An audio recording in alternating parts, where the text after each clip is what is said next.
This call is now being recorded.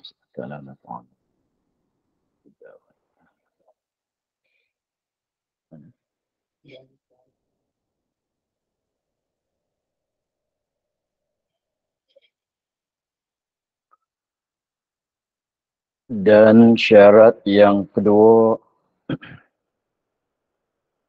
adalah tuhurnya itu dengan air atau tayamum bukan kerana ketiadaan air.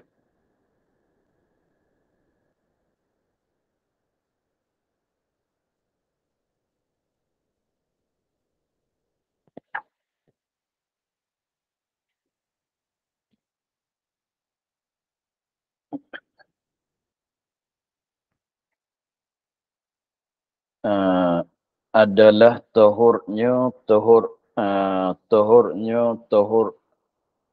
orang yang hendak sapuh dua moza.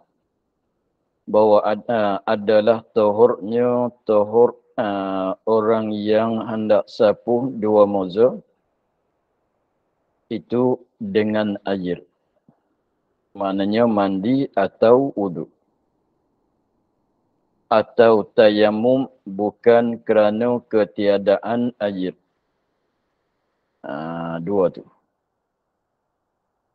Jadi sebab tayamum, kalau tayamum dengan sebab tidak ada air itu darurah, tidak boleh mengakatkan hadas. Sebagaimana kenyataan dulu, sebagaimana dia kata dulu,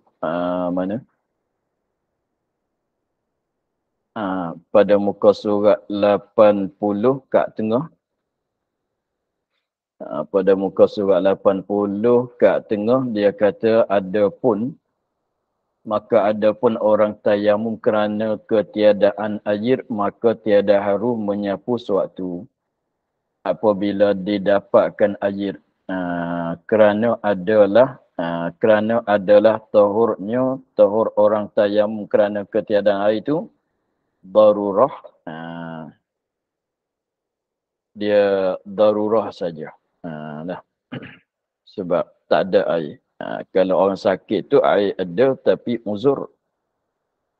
Yang ni darurah. Jadi tayamum dia tu kerana darurah saja. Sebab itulah asal tayamum tidak boleh mengakatkan hadas. Mengharuskan sembahyang saja. Jadi sebab tu jadi syarat yang kedua ni kita maklum bahwasanya syarat yang pertama tu nak boleh sapu tu syarat yang pertama kena pakai khuf. Masa yang kita nak pakai khuf tu ialah masa kita di dalam suci. Masa kita dalam sempurna taharah.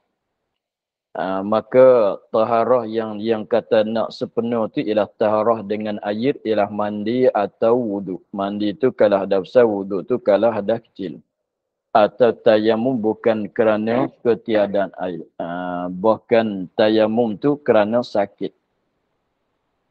Kerana sakit artinya kerana ada luka. Begitu.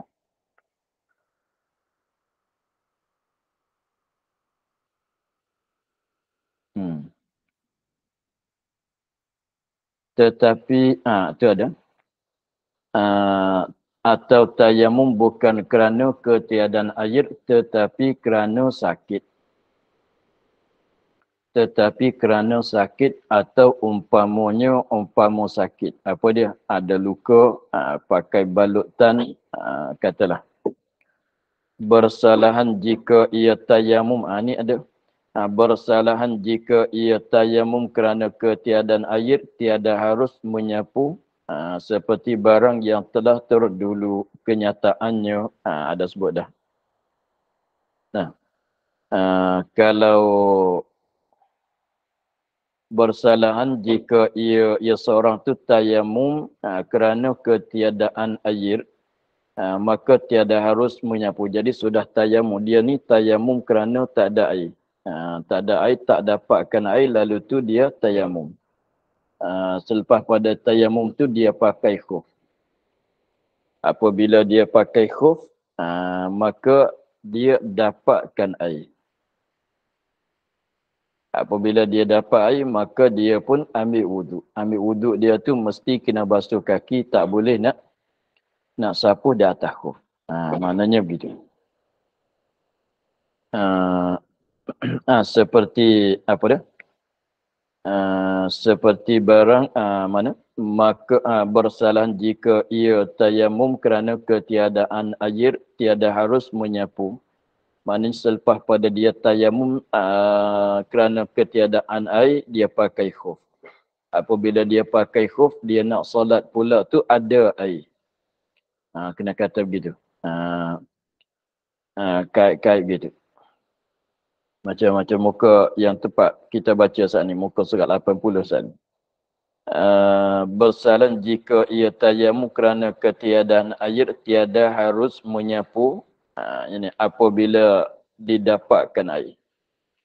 Tiada harus menyapu, yakni apabila didapatkan air. Tak payah tulis, tak payah tulis. Ada dah depan. Saya baca tak habis.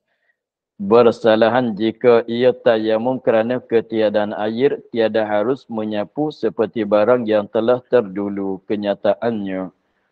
Kerana apabila didapat ia akan air, batal tayamumnya. Ni ada ni. Sebab apabila dia dapatkan air, tayamum dia tu batal. Apabila tayamum dia tu batal, maka wajib ia mengambil wuduk dan membasuhkan dua kaki. Apabila ia dapatkan air, tayamum dia tu batal. Maka wajib dia kena ambil wuduk dan dia basuh kaki. Gitulah. Dan syarat yang ketiga hendaklah adalah keduanya suci.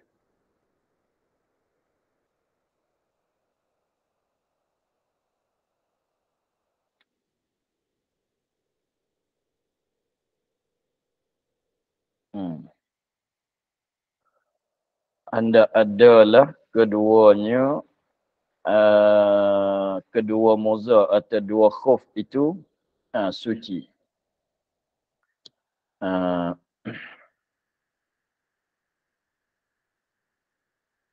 Maka tiada sah jika najis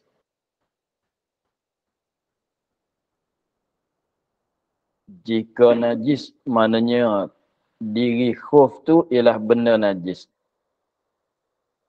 Jika najis maknanya jikalau diri khuf tu benda najis.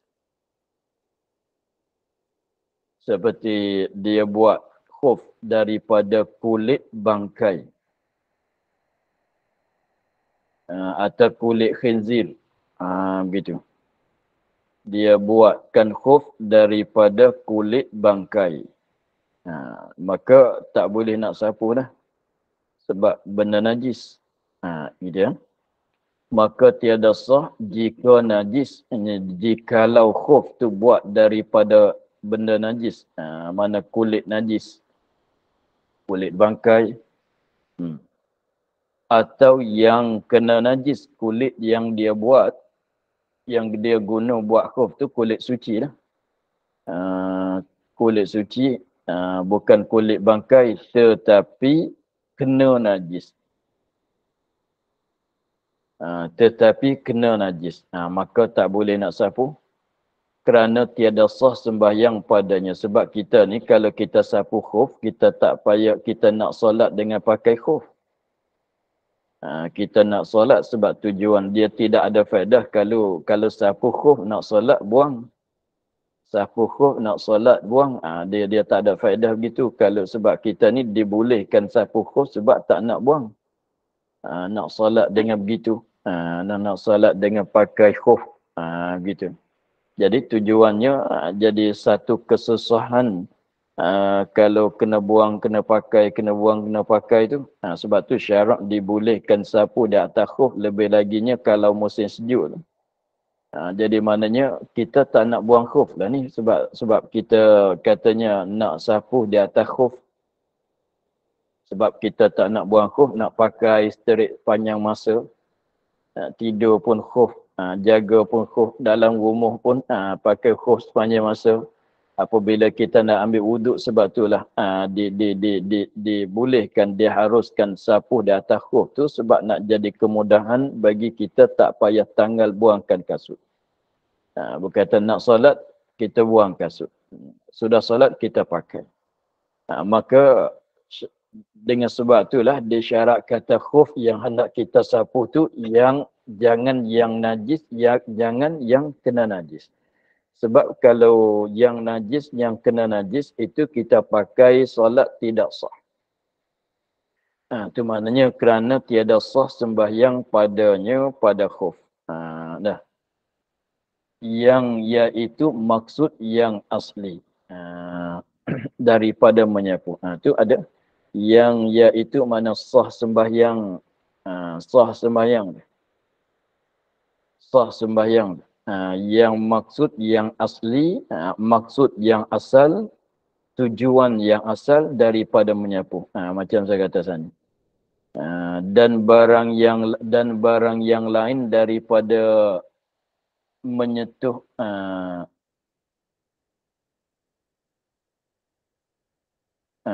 dan barang yang lain daripada dan barang yang lainnya lain pada sembahyang. Daripada menyentuh mishaf seperti mengikut baginya. Jadi begini, tujuan dibolehkan sapu khuf tu kita nak pakai khuf dalam solat kan. Maknanya kita tak nak buang, tak nak tanggalkan khuf, nak solat tu nak solat dengan pakai khuf tadi. Lepas tu tujuan kita ambil wuduk, tujuan kita sapu di atas khuf, tujuan kita nak pakai khuf tu tujuan mana asalnya? Ialah kita nak solat. Nak bagi sah solat dengan keadaan kita pakai khuf. Begitu. Lepas tu, maka kalau begitu maknanya tujuan asalnya nak bagi sah sembahyang. Maka macam mana sembahyang nak sah kalau diri khuf tu najis, artinya yang kena najis. Walaupun orang katanya kalau kita nak sapu khuf bukan kerana nak solat. Kalau kita sapu khuf bukan kerana nak solat. Mana kita ambil wuduk, lepas tu kita sapu khuf bukan kerana nak solat. Kerana nak apa dia? Kerana nak menanggung Quran. Nak menanggung Quran. Atau kerana nak, apa dia lagi? Nak menyentuh Quran. Atau kerana nak boleh mendiami dalam masjid. Kalau orang tu berhadap besar kan. Maka kalau kita katanya nak masuk masjid tu memang tak boleh sebab khuf tu najis kan. Kalau kita katanya supaya nak menanggungkan Quran, apa salahnya kalau khuf tu kena najis? Sebab dia tak syarat. Kalau kita tilik kepada itunya, apa salahnya? Khuf ada najis, kita suci ada wuduk. Tengok kain kita kena najis, boleh ke tidak kita ada wuduk tapi kain kita kena najis. Boleh ke tidak kita buka Quran, menanggung menyentuh Quran? Boleh. Boleh. Kalau begitu tak payah buat syarat lah. Kalau begitu maknanya kalau kita fikir begitu, maknanya kalau nak menanggung Quran, nak menyentuh Quran, apa salahnya kalau kena najis? Kita pegang dengan tangan kita suci, kain kita kena najis. Boleh ke tidak? Boleh, jangan tangan kita kena najis. Jangan tangan kita kena najis. Kalau orang berjunub, dia nak baca Quran. Dia kalau ni kena mandi tak boleh sapu kan. Jadi maknanya kalau kita tilip begitu, kalau ambil wuduk nak solat. Ambil wuduk nak solat, nak sapu khuf. Ambil wuduk kerana nak solat. Lepas tu kita sapu khuf. Eloklah katanya syarat kena khuf tu suci, jangan najis, jangan kena najis. Tapi kalau kita katanya kita nak ambil wuduk kerana nak menanggung Quran, kita ambil wuduk kita kerana nak menanggung Quran. Kalau kiranya tak payah buat syarat najis tak najis lah aku tu. Sebab menanggung Quran, kalau kaki kita kena najis pun tak ada mengapa, dia tak ada sah batal menyentuh. Begitu. Kalau kita kira dengan akal begitu kan. Kalau kita kira dengan akal, maknanya kalau nak solat, sepatutlah disyarat katanya khuf tu jangan najis, jangan mutanajis.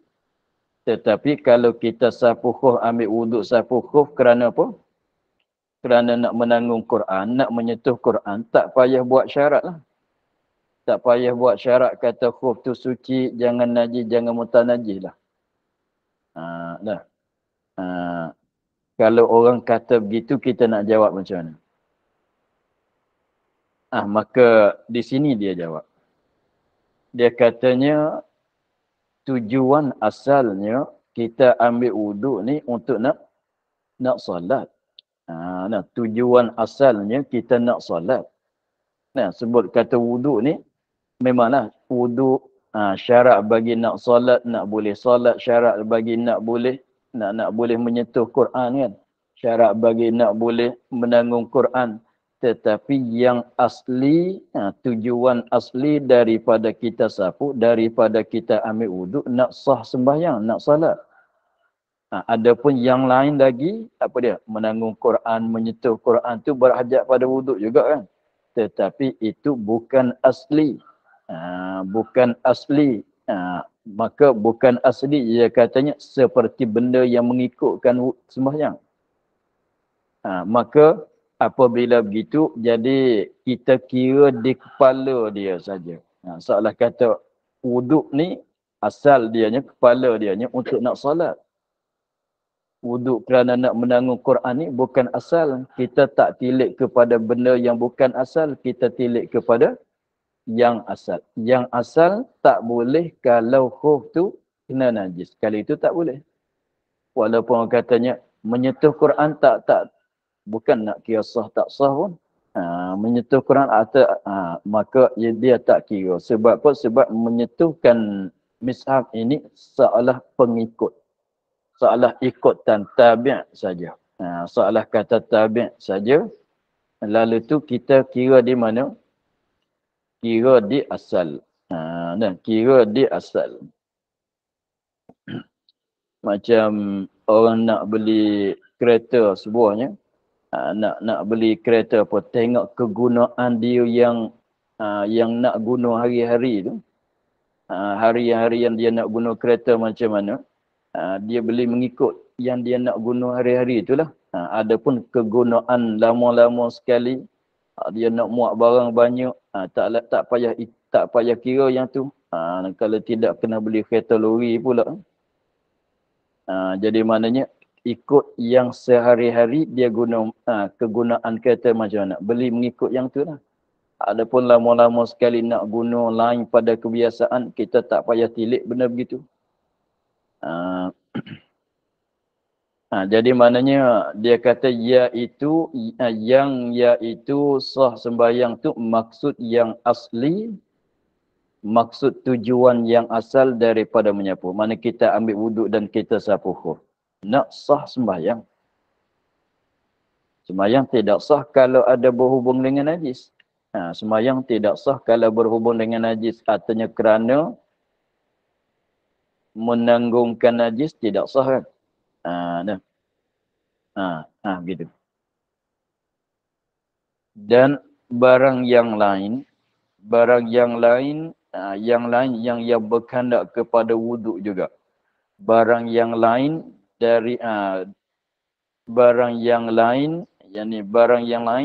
yakni perkara yang berajak kepada wuduk juga. Tafsir gitu. Yakni perkara yang berajak kepada wuduk juga. Benda-benda yang berhajat pada wuduk juga. Menyentuh Quran, menanggung Quran. Dari apa dia yang lain tu daripada tu bayan. Apa benda yang lain tu daripada menyentuh ini, benda lain tu ialah menyentuh mishaf. Seperti menyentuh misal dan menanggung. Dan barang yang lain, ini kalau nisbah ilmu nahwu i'rab jadi mubtada. Dan barang yang lainnya lain pada sembahyang. Daripada perkara-perkara yang berhajat kepada wuduk. Dan barang yang lain, yang lainnya lain pada sembahyang. Apa dia? Daripada perkara-perkara yang berhajat kepada wuduk. Yang lain tu daripada menyentuh mishaf. Maknanya daripada tu nisbah bagi ilmu nahwu panggil bayan. Nak bagi tahu kata yang lain tu, nak nyata kata yang lain, nak menyatakan bahawa yang lain tu apa benda? Yang lain tu apa benda? Barang yang lain tu apa benda? Menyentuh daripada menyentuh mishaf. Bukan datang daripada, bukan begitu. Nak cerita barang yang lain tu apa benda? Tu bayan dia panggil. Nak nyata. Daripada tu kalau terjemuh daripada bahasa Arabnya min lil bayan. Kita kena tahu ibarat juga. Ibarat kita ni, i'rab dia. Senang kita nak faham. Barang yang lain tu kenapa menyapuh mishaf. Tu mana daripada. Barang yang lain tu kenapa sapuh mishaf. Dan barang yang lain daripada menyapuh mishaf. Bukan lain daripada menyapuh mishaf. Barang yang lain tu ialah menyapuh mishaf. Tafsir. Takut lain daripada sapuh mishaf. Apa benda pula lain pada sapuh mishaf? Menyentuh mishaf. Mana barang yang lain ialah menyapuh mishaf. Barang yang lainnya lain pada sembahyang daripada menyapuh mishaf. Ini barang yang lain tu ialah menyapuh mishaf. Menyentuh mishaf. Lepas tu menyentuh mishaf, tambah sikit. Yang ni dan menanggungnya.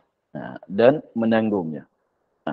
Jadi lain daripada solat, perkara yang lain daripada solat. Apa dia perkara yang lain pada solat? Perkara yang berajak pada wuduk juga. Seperti menanggung Quran dan menyentuh Quran.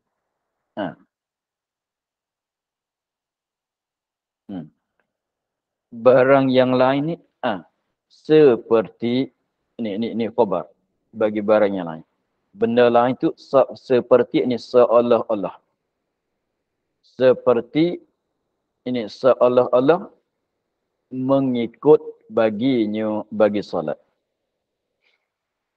Seperti ini seolah-olah perkara yang mengikut mengikutnya ni perkara yang mengikut baginya bagi solat. Jadi maknanya menyentuhkan Quran tu seolah kata jadi seolah pengikut saja. Seolah mengikut saja bagi seolah mengikut saja bagi solat. Jadi solat itulah penting. Jadi mana kita ambil wuduk tujuannya nak bagi sah solat. Tujuan kita ambil wuduk tujuan nak bagi sah solat. Adapun wuduk untuk benda lain tu pengikut saja. Jadi maknanya apabila begitu maknanya macam mana pun sapuh khuf kita kira untuk asal. Sebut kata ambil wuduk untuk nak solat. Walaupun ada setengah orang tu ambil wuduk tak ada nak solat, nak menanggung Quran, nak baca, nak menyentuh Quran, ada tak? Ada. Tapi bukan tujuan asal. Faham gitu? Bukan tujuan asal. Ambil wuduk, tujuan asal kita ambil wuduk, kita nak basuh kaki ke, kita nak sapu khufnya, tujuan nak solat. Gitu. Dah. Tapi ada ke tidak tujuan lain daripada nak solat? Ada. Apa dia? Menyentuh Quran dan menanggung Quran dan lain-lain lagi. Ada, tetapi itu seolah kata pengikut saja. Kita tak meraih, kita tidak fikir pada pengikut, kita fikir kat mana? Kita fikir bab asal, kita tilik, kita meraih kepada asal, kita tak meraih kepada ikutan gitu. Kita meraih kepada asal, kita tak meraih kepada pengikut. Kalau begitu maknanya asal tujuan kita nak tujuan kita ambil wuduk tu nak bagi sah solat. Kalau begitu kalau nak sapu khuf tu jangan najis, jangan kena najis lah, nanti tidak sah sembahyang pula. Maka yang lain daripada tu itu salah mengikut saja. Maka kita lalu tu perlulah kita buat syarat kata khuf ni mesti kena suci, jangan najis. Sebab kita akan guna pada solat.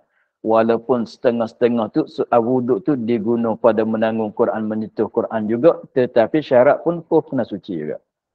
Maknanya walaupun kita ambil wuduk kerana nak menyentuh Quran masalah, sembahyang kita dah sembahyang, solat kita dah solat. Lepas tu ambil wuduk nak menyentuh Quran, nak menanggung Quran saja sebab kita nak baca Quran. Maka kita habis wuduk, kita ambil wuduk kena sapu khuf. Nak sapu khuf tu, sapu khuf ambil wuduk ni kerana nak menyentuh Quran. Maka khuf kalau najis boleh ke tidak? Tak boleh juga. Khuf, dah. Walaupun kita ambil wuduk, kita sapu khuf saat itu kerana nak baca Quran, kerana nak menanggung Quran, kerana nak menyentuhkan Quran. Maka adakah syarat khuf tu kena suci juga ke? Jawabnya syarat kena suci juga. Syarat kena suci juga khuf. Jangan najis, jangan mutanajis. Padahalnya kita tak ada nak solat, kita nak menanggung Quran. Sebab apa? Sebab tilik kepada sebut kata ambil wuduk ni untuk nak solat. Dan asal kerana nak solat. Walaupun kita tak ada nak solat, kita nak menyentuh Quran sekalipun. Lalu tu macam mana pun kalau ambil wuduk, walaupun wuduk kerana nak solat, wuduk kerana nak menyentuh Quran, maka syaratnya khuf tu ialah khuf yang suci, jangan najis, jangan mutanajis. Dengan maknanya, kalau khuf yang najis, yang mutanajis, lepas tu dia sapu, lepas tu dia ambil wuduk, contohnya dia nak baca Quran, nak menanggung Quran sekarang. Dia nak menanggung Quran, nak menyentuh Quran. Lepas tu khuf dia tu ada kena najis kat kaki dia. Ada kat tapak dia tu ada pijak tai ayam masalah. Ada pijak tai cicak masalah. Ada kena tai cicak. Lepas tu dia ambil wuduk. Dia basuh muka, basuh tangan, sapu kepala. Dia sapu khuf. Tak basuh kaki. Dia sapu khuf. Padahal di khuf dia pada mana-mana sebelah khuf tu, sebelah kiri ke sebelah kanan tu ada kena tai cicak masalah. Maka selepas pada dia sapu khuf, haram dia menanggung Quran, haram dia menyentuh Quran. Sebab apa? Tak memadai sapu khuf. Sebab apa? Khuf dia ada najis. Sebab kita menanggung Quran ni, walaupun menanggung Quran ni tidak ada sah batal kan. Dia bukan solat. Solat adalah sah batal, sah fasid seperti kita duk belajar hukum wad'i ni. Sah fasid tu kalau sembahyang ada lah. Tapi kalau menanggung Quran ni tak ada sah fasid. Begitu. Jadi maknanya kalau kasut kita kena tak cicak, kita ambil wuduk bukan kerana nak solat. Kita ambil wuduk kerana nak menanggung Quran. Maka kalau dia ni dengan sebab khuf dia kena tak cicak, dia sapu saja. Tidak basuh kaki, tak tanggalkan khuf, lepas tu basuh kaki tidak. Maka wuduk dia tu tidak sah. Maka haram dia menanggung Quran sebab wuduk dia tidak sah. Haram dia menanggung Quran, haram dia tu menyentuhkan Quran. Begitu. Walaupun tak ada sah batal pun, walaupun kita kata kalau kaki kita, kalau kain kita sebelah bawah pakaian kita kat belakang ke mana, jangan di tangan saja ada kena najis, kita ada wuduk. Di tangan, di lain pada tangan kita ada najis, maka tak mengapa kita nak menanggung Quran, jangan tangan kita ada najis. Asal jangan tangan kita ada najis, lagi pulanya kita ada wuduk yang sempurna, boleh kita nak menanggung Quran, gitu sekalipun.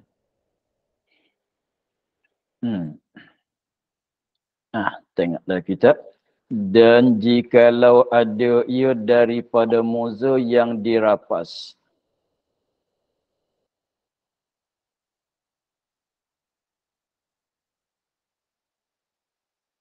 atau yang curian atau daripada emas dan perak. Ni ghayah pada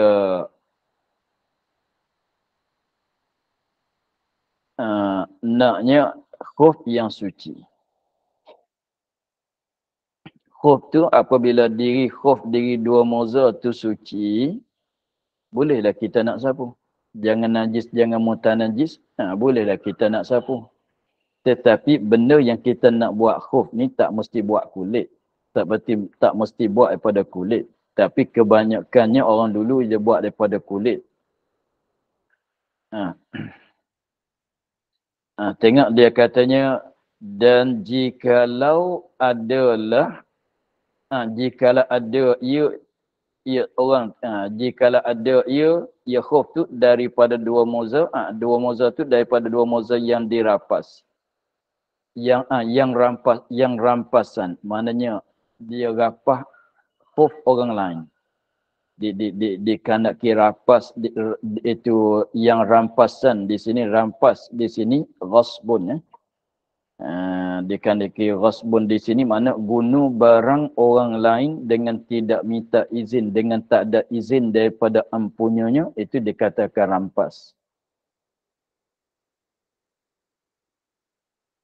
Ambil guna, mengguna akan barang, akan hak orang lain. Tak payah barang lah. Mengguna akan hak orang lain dikatakan rampas dengan tak ada izin. Gunakan hak orang lain dengan tak ada izin daripada empunyanya, itu dikatakan rampas. Ini pun dah jadi rampas. Ni kalau kita pergi ke masjid, kita pakai kasut. Apabila kita nak pergi ambil wuduk kat tempat ambil wuduk tu, kita pakai selipar orang lain. Bukan selipar yang disedia kat dalam masjid. Kita pakai selipar orang lain untuk nak berjalan pergi ke tandas atau pergi kepada tempat ambil wuduk. Pakai selipar. Kita pakai kasut. Tak boleh lah, tak selesa lah kalau nak basah kaki tu. Nak pergi tempat tandas tu tak selesa lah. Lepas tu kat depan masjid tu, kat depan pintu masjid tu ada selipar jemaah. Bukan selipar yang disediai untuk guna dalam masjid.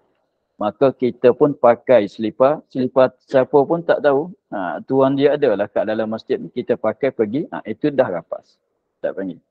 Itu dah rampas. Itu dah panggil rampas. Mana guna hak orang lain dengan tidak minta izin, dengan tak ada izin daripada empunya hak, adalah rampas.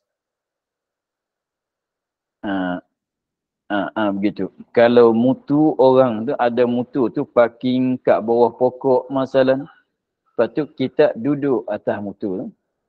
Duduk atas mutu parkingan, maka itu dah rampas. Itu dah rampas. Sebab masuk dalam kata guna hak orang lain dengan tidak izin daripada empunya hak. Itu rampas. Kalau dia kata, nanti saya saya duduk sekejap saja. Tak ada nak ambil mutu dia pun. Tak ada nak ambil. Itu tak boleh. Itu dah jadi rampas. Maka haram tak haram tu, kalau adat tu maaf, maka tak mengapa. Kalau adat tu orang kitanya, kalau mutu yang diparking kat mana-mana, kalau orang luar mana pun nak naik duduk tu, dimudah-mudahkan, maknanya tak ambil kisah pun.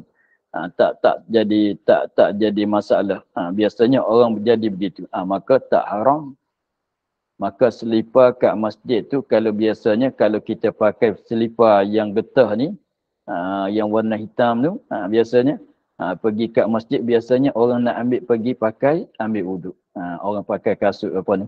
Lagi pulanya kita pun suka, adatnya tak mengapa. Maka tak haram lah, sebab mengikut adat pula di situ. Tapi nak tanyanya masuk dalam panggilan rapah ke tidak? Masuk.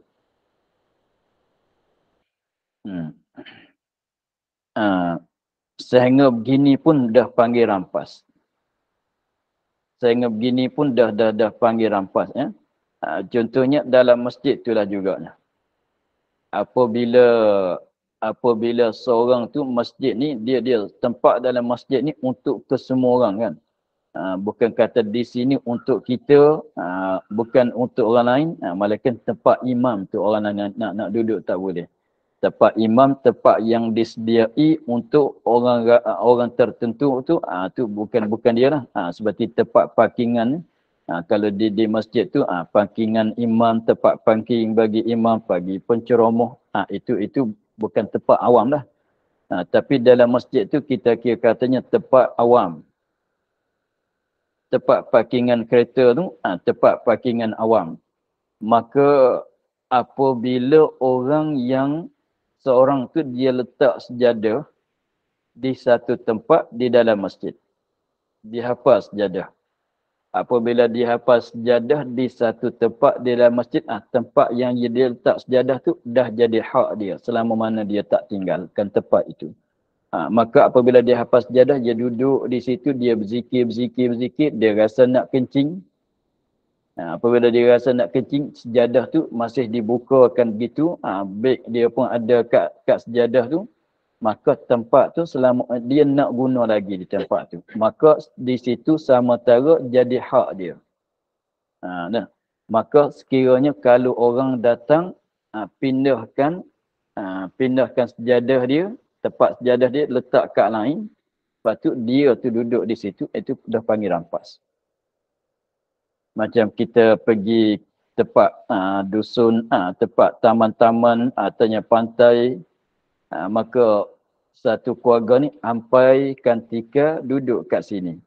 Selama maka situ tu jadi tempat, jadi hak dia sementara. Maka orang lain nak pindahkan tempat dia duduk, nak ambil duduk di situ, tak boleh. Itu dah jadi rampas. Tu masalah rampas tu saya nak sebut panjang tu sebab banyak tu jadi rampas. Banyak kan tak tahu kata ini dah jadi rampas. Sebab dobit tarif dianya apa dia? Bunuh hak orang dengan tidak izin daripada ampunnya hak. Gitu kan? Maka sini dia katanya, dan jikalau mana?